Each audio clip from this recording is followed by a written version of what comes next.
وعلیکم السلام ورحمۃ اللہ وبرکاتہ۔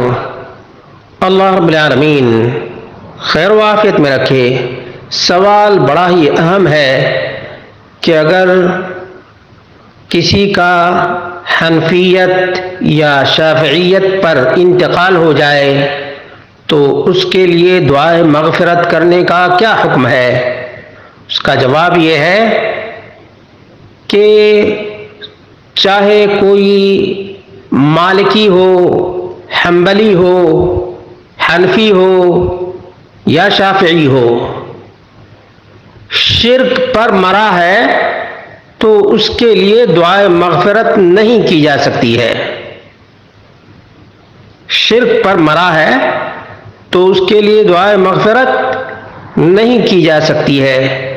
سورہ توبہ میں اللہ رب العالمین نے بیان کیا، ما كان للنبي والذين آمنوا أن يستغفروا للمشركين ولو كانوا أولي قربى۔ نبی کے لیے اور مومنوں کے لیے مشرکین کے حق میں دعائے مغفرت کرنا بالکل جائز اور درست نہیں ہے، چاہے قریبی ترین رشتہ دار ہی کیوں نہ ہو۔ مشرک قریبی رشتہ دار بھی ہو تب بھی مشرک کے لیے دعائے مغفرت نہیں کر سکتا۔ نبی اکرم صلی اللہ علیہ وسلم کے پاس علی رضی اللہ عنہ آئے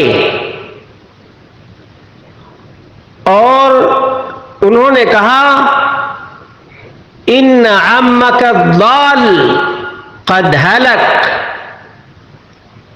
آپ کا گمراہ چچا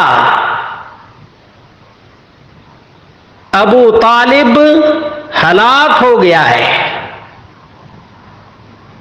اللہ کے رسول صلی اللہ علیہ وسلم نے دعائے مغفرت نہیں کی، زندگی میں توحید کی دعوت اپنے گمراہ چچا کو دیتے رہے،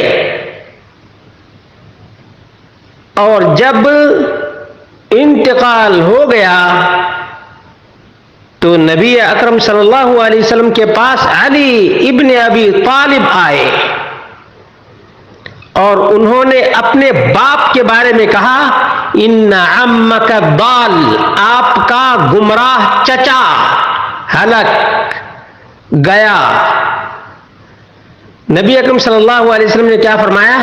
اذهب به، فوارے ہو، اس کو دور لے جاؤ، اس کو دور لے جاؤ اور مٹی میں رکھ دو، اس کو مٹی میں چھپا دو۔ نبی کریم صلی اللہ علیہ وسلم نے رحمت للعالمین ہونے کے باوجود،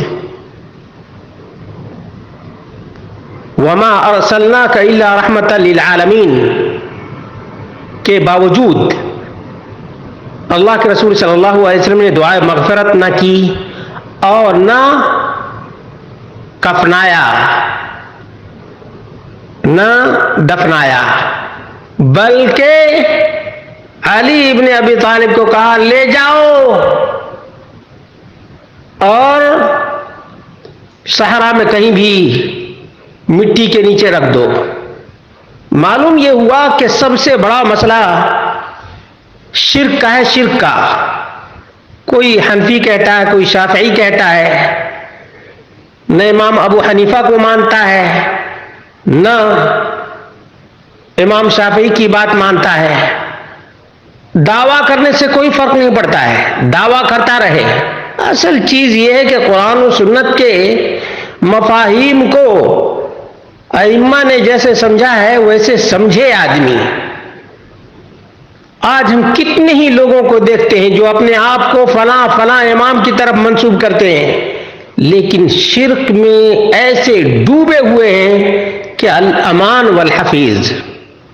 اس لیے معلوم ہو جائے کہ یہ قبر پجا ہے مردوں کی دہائی دینے والا ہے، چاہے کوئی اپنے آپ کو پکا ٹناٹن سنی کہے، پکا شافعی کہے، پکا حنفی کہے، پکا مالکی کہے، پکا حنفی کہے، حنبلی کہے، بہرحال عقیدہ اور عمل معیار ہے، عقیدہ اور عمل درست ہے تو اس کے لیے دعائیں مغفرت کر سکتے ہیں ورنہ نہیں۔